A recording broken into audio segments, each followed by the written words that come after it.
네, 또 새날이 밝았습니다. 오늘도 이제 어저께 이어서 고가 마곡의 전쟁 이제 2부를 제가 또 시작하겠는데, 자, 어저께 제가 이제 얘기했던 거 여러분 기억나세요? 이 전쟁은 언제 있을 전쟁이냐? 에스겔 38장 16절에 그거해서 마지막 날들에 있을 전쟁이다. 그래서 어저께 이제 설명하다 보니까 이제 제가 37장하고 38장하고 약간 그 혼용하면서 얘기하다가 이제 약간 헷갈린 부분이 있는 것 같은데요. 37장의 예언이 분명히 마른 뼈 환상, 그렇죠? 이스라엘이 자기 땅에 돌아온다. 자, 다시 한번 요거 확인해 볼까요? 자, 여기 있죠. 에스겔 37장 12절 뭐라고 되어 있습니까? 그러므로 그들에게 대언하여 이르기를 하나님이 이같이 말하노라. 보라, 내 백성아, 내가 너희 무덤들을 열고 너희로 하여금 너희 무덤들에서 나오게 하며 너희를 이스라엘 땅으로 데려가리라. 자, 그 이하는 여러분 한번 읽어보시고, 자, 분명히 나오죠. 이스라엘 땅으로 데려가리라. 그리고 뒤에 보면 한 막대기가 되게 하리라. 여기 나오죠. 다른 막대기 가져다가 한 막대기가 되게 하리라. 여기 있죠. 한 막대기가 되게 하라. 자, 분명히 이제 그 일들이 이루어지는 거죠. 그리고 어떤 방법으로 돌아오는지까지도 써 있어요. 에스겔 37장에 보면은 그들에게 이르기를 주 하나님 말하노라. 내가 이스라엘 자손을 그들이 가서 함께 거하던 이교도들 가운데서 취하고 사방에서 그들을 모아 그들의 땅으로 데려오리라. 자, 분명히 나오죠. 분명히 나와요. 이게 마른 뼈 환상이다. 이거 마른 뼈 환상. 여러분이 맨날 이제 많은 설교를 들었던, 그러니까 늘 제가 얘기를 하잖아요. 위에 이제 요 부분만 얘기를 하고 뒤에를 얘기 안 한다. 제가 뒷부분까지 설교하는 분은 거의 못 들어봤어요. 이게 너무 안타까운 현실이다. 제가 어저께도 이제 이분의 실명을 말할까요? 그냥 제가 그냥 권면하는 입장에서 얘기할게요. 권면하는 입장에서. 온누리교회 이제 양재에 계셨던 우리 한옥 목사님. 참 제가 뭐 좋아하는 목사님이기도 하고, 자, 뭐 저보다 많이 훌륭한 분이죠. 굉장히 훌륭하신 분이고, 뭐 인지도나 이런 데 있어서도 뭐 저랑 비교할 바가 아니죠. 그런데 제가 그분이 천년왕국에 관해서 이야기한 거를 들어가서 봤는데, 제가 거기다가 사실 댓글을 써놨어요. 너무 슬퍼서. 음? 제가 비난을 하고 그분을 갖다가 제가 질타할 입장은 못 돼요. 그런데 너무 슬픈 거예요. 너무 슬픈 거예요. 어떻게 성경을 그렇게 툭툭 넘어가냐 이거죠. 한 절 한 절 점검을 해보고 정말 문맥에 맞는지부터 일단 따져보고 그런 과정이 전혀 없이 어떻게 툭툭 넘어가냐 이거예요. 이건 이거고 이건 이거다. 아주 굉장히 깔끔하게 정리하는 것처럼 보이는 그렇게 가르치시더란 말이죠. 너무 저는 이제 그게 슬펐다. 어떻게 하나님의 말씀, 특별히 이제 종말의 말씀, 계시록의 말씀을 그렇게 대충 설명하고 넘어가면 얼마나 많은 사람들이 여러분 이 종말 때에 허둥지둥하겠어요. 음? 앞으로 진짜 눈에 보이는 이런 일들이 일어나고 야 뭔가 세상이 좀 이상하다라고 할 때 여러분들 성경으로 돌아가서 계시록을 볼 거 아닙니까? 근데 이제 그런 식으로 해석을 해놓은 분들의 설교가 나온다면은 여러분들 얼마나 사람들이 헷갈리겠어, 헷갈리겠어. 음? 그것도 유명한 분들이 나와서 그렇게 얘기하고. 제가 그분이 어떤 견해를 얘기하는 걸 가지고 얘기하는 것보다도, 물론 이제 그분은 이제 무천년을 얘기했어, 무천년이요. 제가 설명 많이 했잖아요. 교회 시대를 갖다가, 천년왕국으로 보는, 문자적 천년왕국이 아니라 상징적이다. 영적인 천년왕국으로 본다. 그 시각에서 여러분 그 강의를 하신 거예요. 근데 제가 얘기했지만은 1차적으로 뭐냐면은 성경에 대한 분석이 없고 그냥 성경을 툭툭 넘어가시고 그 다음에 정말 중요한 부분이 뭐냐면은 여러분 제가 늘 얘기하잖아요. 계시록을 해석하기 위해서는 항상 뭐와 대조를 해야 된다? 다니엘서, 다니엘 2장, 다니엘 7장, 8장, 9장, 9장부터 12장까지, 이사야서, 이사야 11장, 이사야 65장, 무수하게 많은 장들 있잖아요, 여러분들. 35장. 이런 것들을 다 여러분 대조해가면서 이사야는 그 외에도 엄청나게 많은 분량으로 천년왕국에 대해서 자세하게 묘사하고 있다고요. 그런 얘기들이 왜 거기에 등장하지 않을까요? 제가 늘 얘기하잖아요. 비판을 위한 비판이 아니다. 이거는.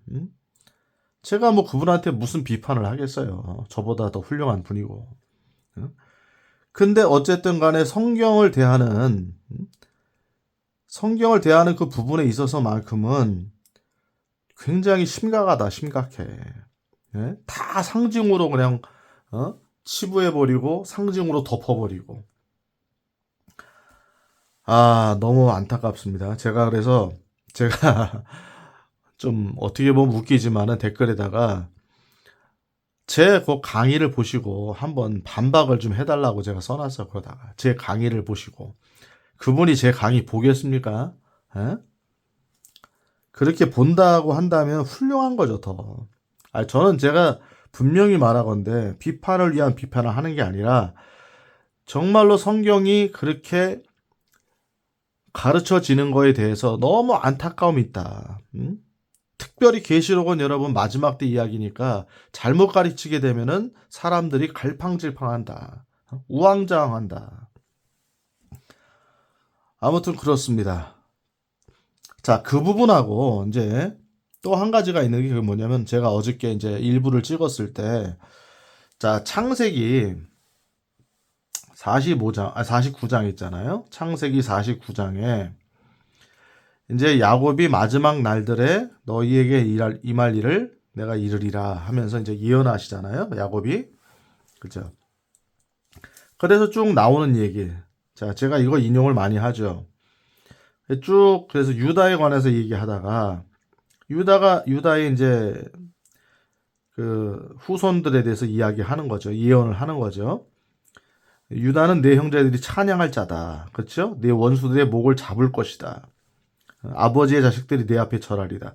메시아가 유다를 통해서 온다 그 얘기죠. 그리고 제가 얘기했던 유다는 사자 새끼로다. 그렇죠?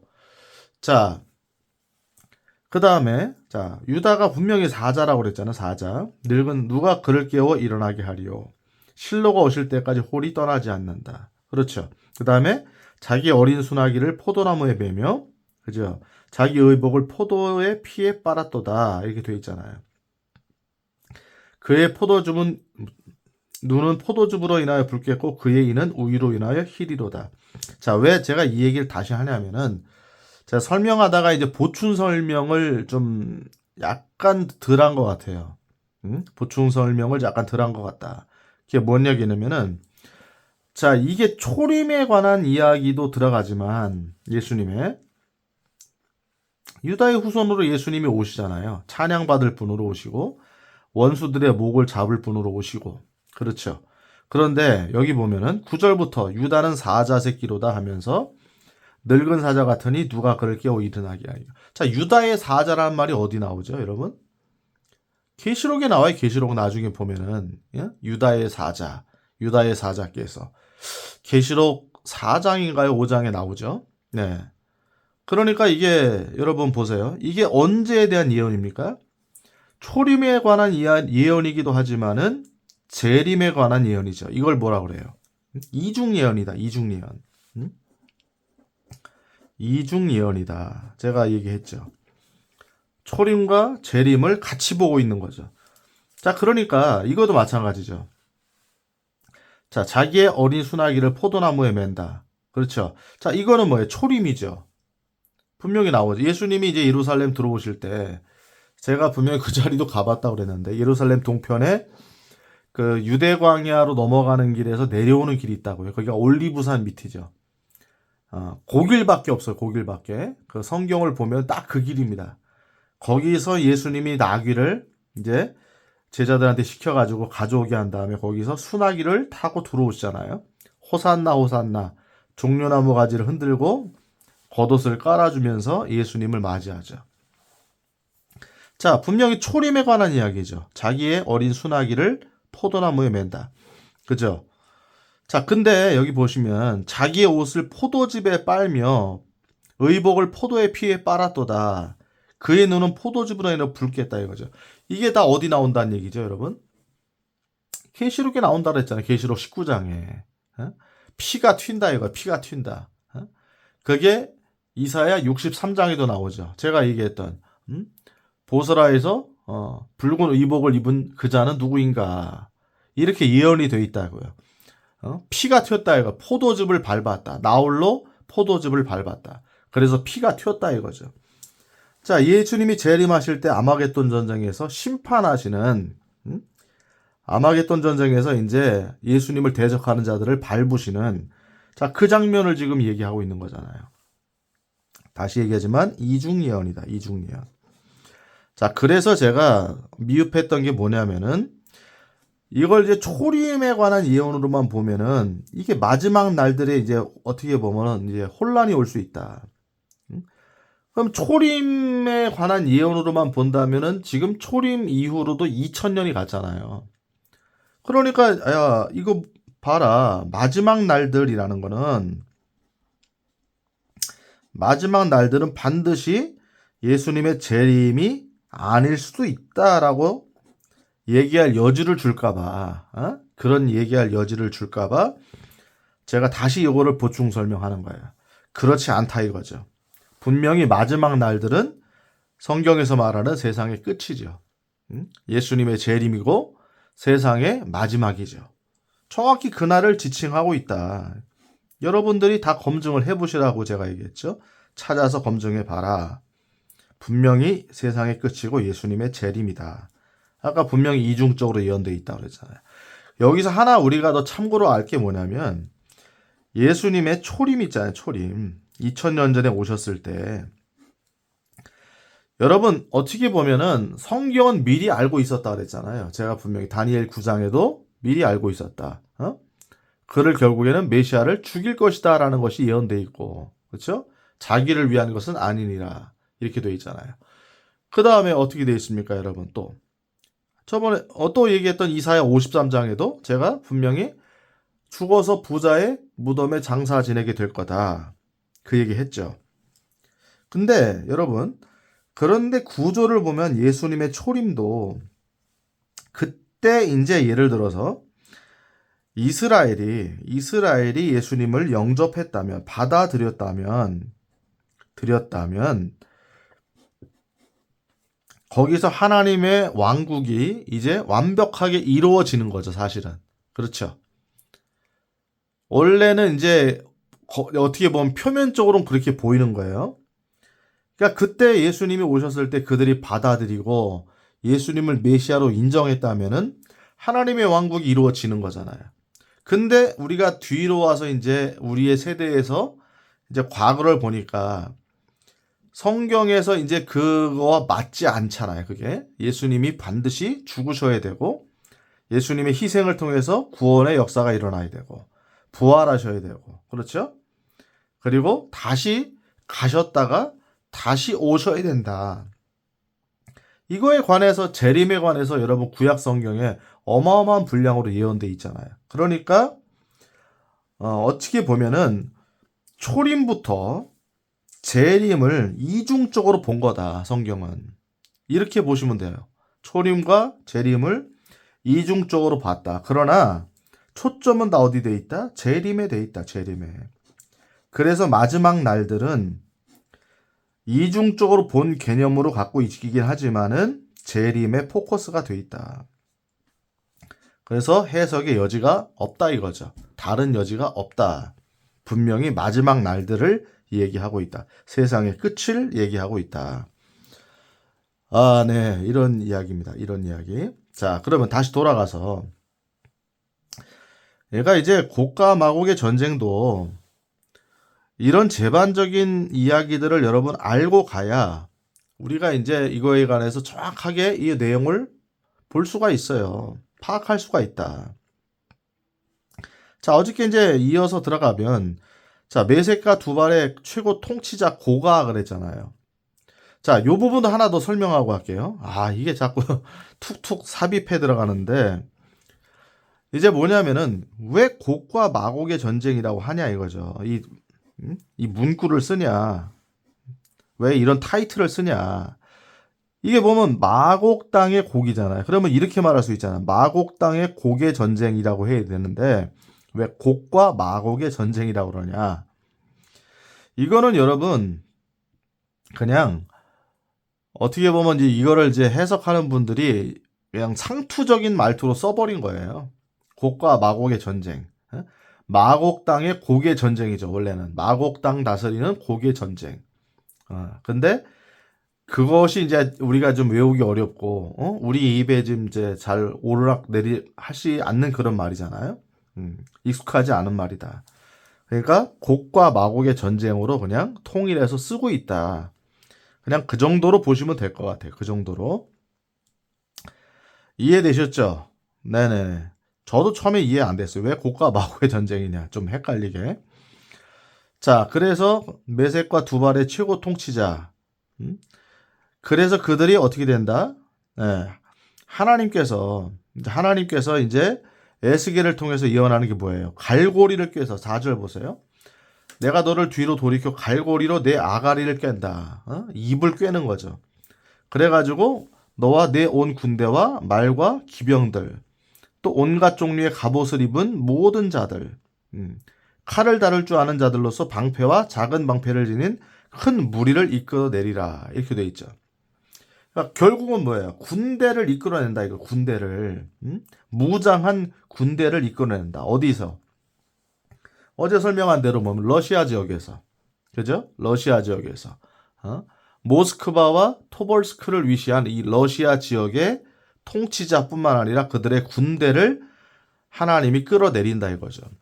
자, 그러니까 여러분 이 전쟁은 이 곡이 주체로 해서 일어나는 전쟁일까요? 아닐까요? 보면은 아니다 이거야. 아니다.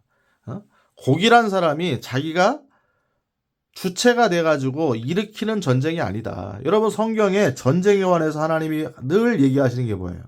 전쟁은 하나님께 속했다. 이렇게 되어 있잖아요. 전쟁은 하나님께 속했다. 자, 이게 하나님의 절대 주권이다. 하나님의 영원한 작정이다. 자, 그러니까 이게 바로 칼빈주의적인 신앙이죠. 일종의. 이런 부분에서 칼빈주의는 굉장히 중요한 신학이죠. 그런 식견이 필요하죠. 하나님의 절대 주권이다. 그런데 하나님의 분명한 뜻이 있다. 그래서 그들의 군대와 그 통치자가 결국엔 내려오는 거죠.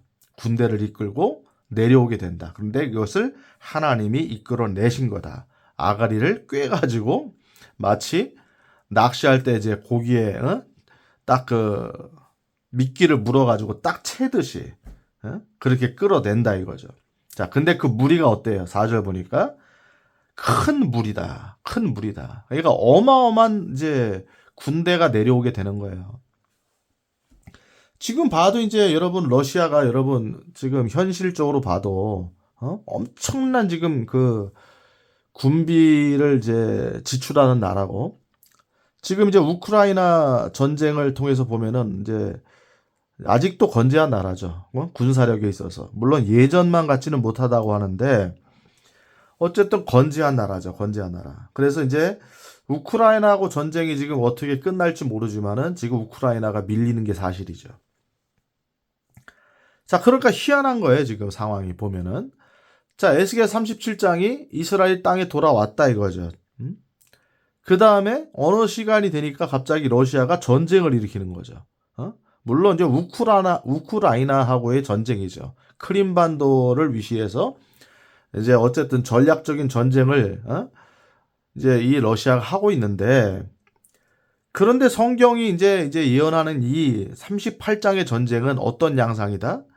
이 전쟁이 거기서 끝나는 게 아니라 여기서 이제 나중에 보면 여기에 동조하는 군대가 나옵니다. 군대들. 어떤 나라들이 나와요. 나라들. 그 나라들과 함께 이제 위시해가지고 그들이 같이 연합군이 돼서 쳐들어오는 일이 생긴다. 어디로, 여러분? 이스라엘 땅이죠. 이스라엘 땅. 예루살렘으로 쳐들어온다. 자, 그러면은 자, 진짜 그 얘기에 나오느냐? 자, 보세요. 자, 5절 보세요. 자, 아까 이제 이 전쟁의 주체가 되는 지역이 어디다? 러시아 지역이다.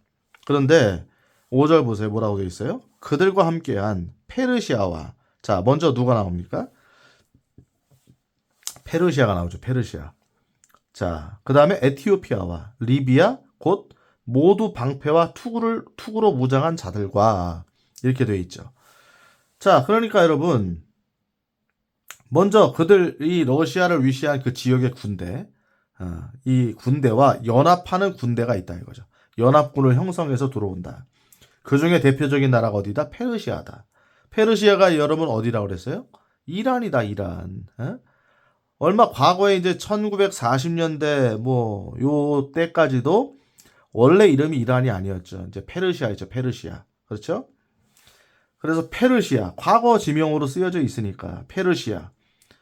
자, 이 나라가 이제 여러분 러시아와 연합해서 들어온다. 그러면 여러분 지금 정세를 한번 봐보세요. 정세를. 이란이 지금 러시아와 어떤 관계인지를 보시라 이거죠. 자, 요거를 제가 나중에 설명할 거예요. 자, 그 다음에 누구예요? 에티오피아.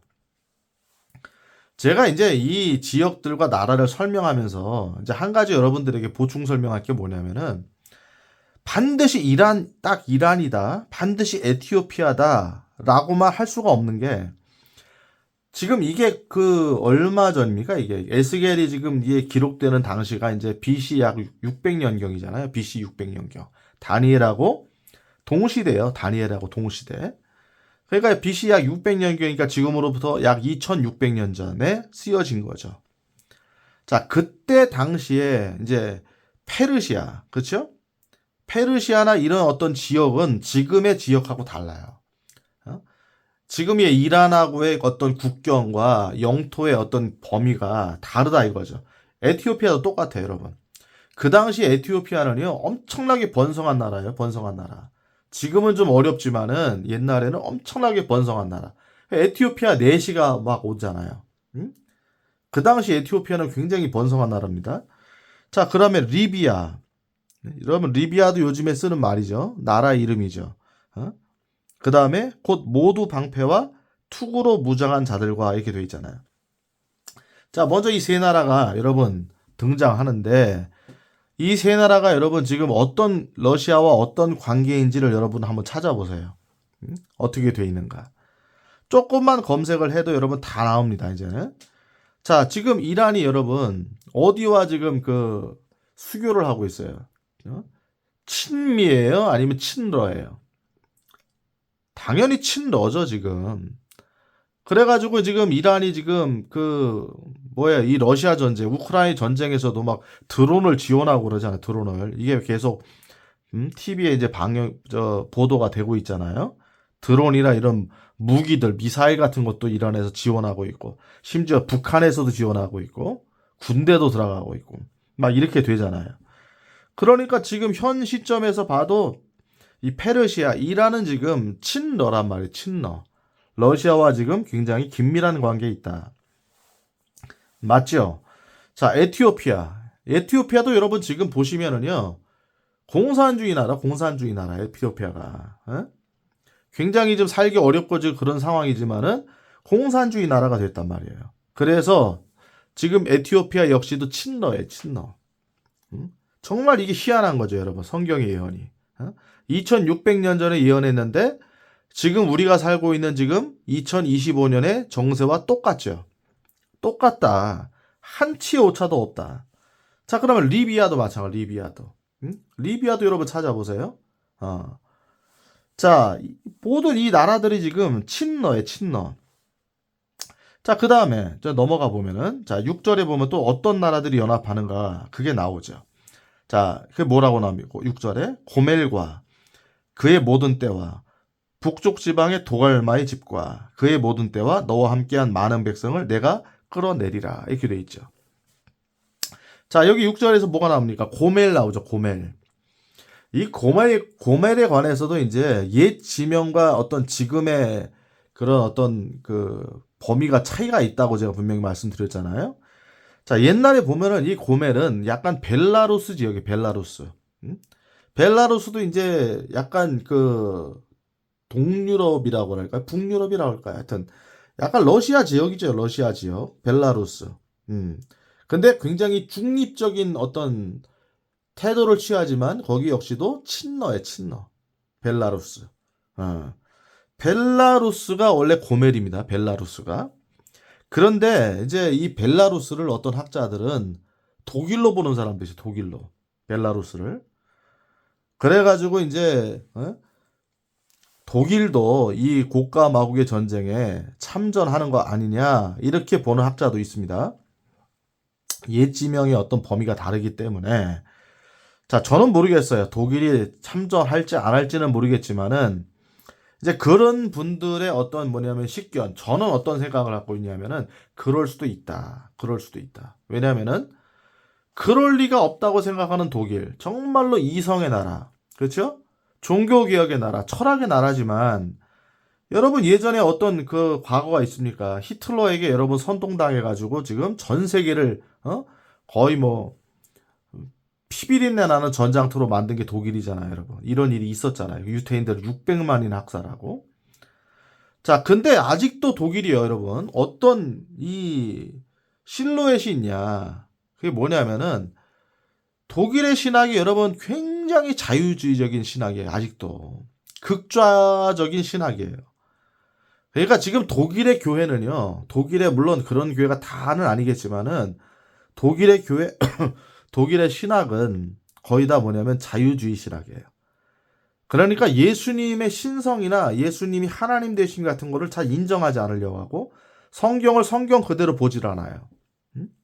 다 인본주의적인 어떤 신학으로 흘러들어가 가지고 변질돼 있다.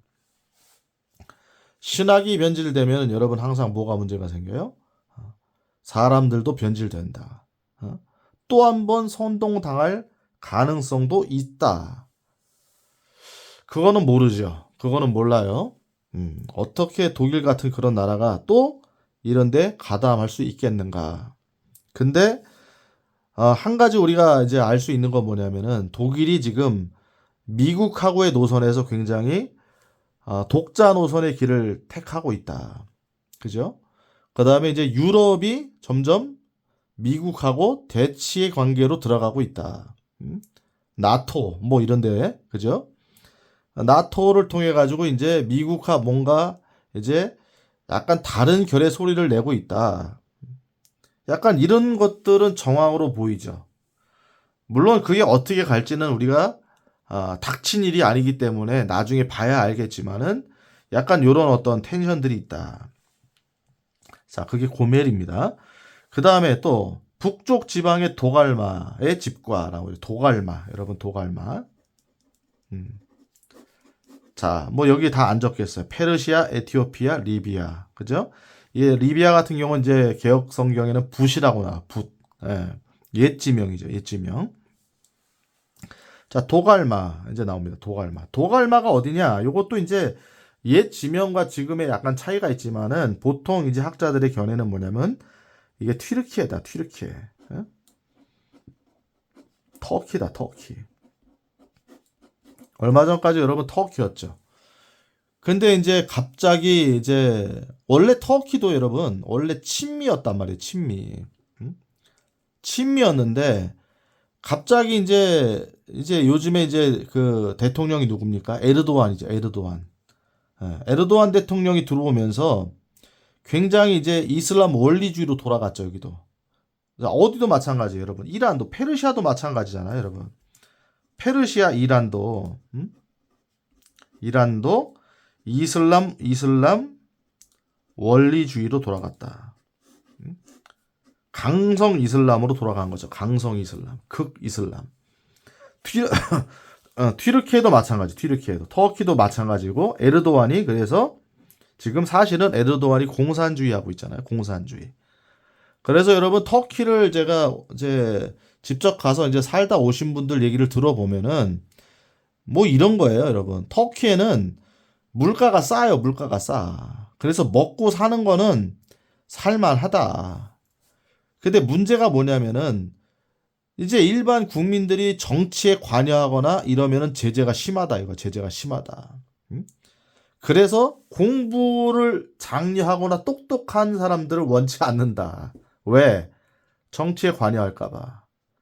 그래서 뭐 공산주의들이 보통 그러잖아요, 여러분. 똑똑한 사람 원치 않잖아요. 그냥 밥이나 주고 배급이나 받고 그냥 그 범위 안에서 그냥 살아라. 더 이상 나라에 대해서 이렇군 저렇군 얘기하지 말아라. 정치에 관해서 이런 방구도 하지 말아라. 너희들의 영역은 다 거기까지다. 이게 공산주의 아니에요, 공산주의. 에르도안이 약간 그런 형태의 지금 그 독재를 하고 있다. 여러분, 이거는 여러분들이 검색해보면 금방 나오는 이야기입니다. 자, 근데 에르도안이 여러분, 자, 이 도갈마가 진짜 튀르키예냐? 분명히 옛날 지명하고 지금 차이가 있을 수 있다 그랬어요.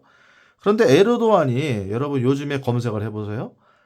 똑같아요. 이란 페르시아하고 러시아 푸틴하고 세 명이서 만났다고 여러분. 삼자 회담을 했다고. 그래가지고 튀르키예 역시도 러시아와 동맹을 맺었다고 여러분. 어? 노선이 같다고 노선이.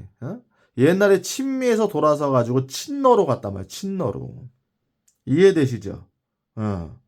이렇게 갔단 말이에요. 지금도 가고 있단 말이죠. 그러니까 여러분 성경에 지금 2600년 전에 쓰여진 이 에스겔서의 이야기가 지금 현 시대와 동일하게 떨어져야 안 떨어져요? 맞아 떨어지죠. 이게 너무 신비한 거죠. 신비한 거. 이게 성경의 신비죠. 이런데도 불구하고 여러분 이런 성경을 다 이제 스킵을 해버리고 그러니까 조금만 이제 뭐냐면은 논란이 될 만한 이야기들은 이제 보통 목사님들이 얘기를 안 해요. 설교들을 안 하는 거 이제. 왜냐면 자기가 굳이 그 얘기 해가지고 지탄받을 필요가 없거든. 그래가지고 정말 이런 어떤 제가 분명히 얘기했잖아요. 성경은 시간표들이 있다. 그러면 왜 하나님께서 여기다 이거를 적어 놓으셨냐 이거예요. 중요하지 않으면 적어 놓으셨겠냐. 그리고 에스겔 37장부터 38, 39, 40장까지가 이제 시간표대로 그대로 적혀 있는데 이게 지금 이스라엘이 자기 땅에 돌아와서 나라를 건설한 이후에 그대로 작동되는데 현실에 왜 이거를 갖다가 왜 교회 안에서 설교를 하지 않냐 이거죠. 왜? 맨날 종말 얘기하면은 무슨 뭐 지진 나고 제가 늘 얘기하는 얘기잖아요, 여러분. 기근이 있고 전염병이 돌고 맨날 그 얘기만 하냐 이거예요. 그러니까 사람들이 뭐냐면 옛날에도 그 얘기는 있었다. 옛날에도 있었다. 옛날에도 흑사병이 있었는데 세상 끝나지 않았다. 그래서 이제 지금이 마지막 때라고는 여러분 설교가 가끔은 나오죠. 그런데 진짜 마지막 때인가는 성도들이 정확하게 모르고 있다는 거예요. 이게 현실이다. 이게 현실이다. 이렇게 정확하게 맞아 들어가고 있는데. 자, 여러분 튀르키예 제가 얘기했잖아요. 이거 친러다. 그래가지고 여러분 찾아보시면 금방 나옵니다. 지금도 러시아와 그 다음에 이란과 튀르키예가 지금 동맹 국가가 된 거예요. 동맹이. 그래가지고 이 우크라이나 전쟁에도 은근히 개입하고 있다고. 은근히 개입하고 있어요. 자, 이런 형태를 띠고 있단 말이죠. 자, 오늘 제가 이야기한 내용들 여러분 다 이해가 되시나요? 자, 분명한 마지막 날에 있을 전쟁이고 이스라엘 자기 땅에 나라를 건설한 다음에 있을 전쟁인데 자, 지금은 아직 이 형태가 드러나진 않았죠. 이 연합군들이 지금 어디로 들어와야 이 전쟁이 맞는 거예요? 그렇죠. 이스라엘 땅으로 들어와야 되죠. 예루살렘으로 진경을 해야 되는 거죠. 이 성경 그대로. 그런데 아직은 이제 그 조짐은 보이지는 않지만은 그런데 서막이 보이잖아요. 서막이 여러분. 실루엣이 보이잖아요. 실루엣이. 그림자가 보이잖아요. 그 러시아가 지금 갑자기 어느 순간부터 코로나가 뭐 그때를 이제 위시해가지고 이제 그 시기에 갑자기 우크라이나를 이제 침공하게 되고 그 다음에 이제 갑자기 전 세계가 뭐냐면 전쟁의 분위기로 갑자기 돌변하게 되고, 뭐 이란도 지금 막 이스라엘하고 대치하고 있고 막 미사일 날리고 막 그러잖아요 지금. 이스라엘도 지금 그 시점에서 또 전쟁이 일어나가지고 팔레스타인하고 전쟁하고 있고, 팔레스타인만 전쟁하는 게 아니죠. 뭐 시리아하고도 전쟁하고 있고, 헤즈볼라, 뭐 하마스, 뭐 이런 전쟁하고 있잖아요, 여러분들 지금. 지금 이렇게 돼가고 있는데 전쟁이 끝나지 않는 거예요. 뭐 휴전한다 아니다 얘기하지만 실제로는 보면은 휴전 상태가 아니죠. 계속 지금 공격하고 있으니까. 어? 지금도 이제 전쟁의 소용돌이 속으로 들어가고 있다. 이게 지금 2025년의 현실이고 에스겔 38장이 이루어진 상태는 아니지만은 그 서막이 보여지고 있다. 아시겠죠? 자, 오늘은 여기까지 하도록 하겠습니다. 그래서 이 나라들이 과연 어떻게 되고 이 전쟁은 어떤 양상으로 가는지 또 3부에서 여러분과 함께 살펴보도록 하겠습니다. 할렐루야.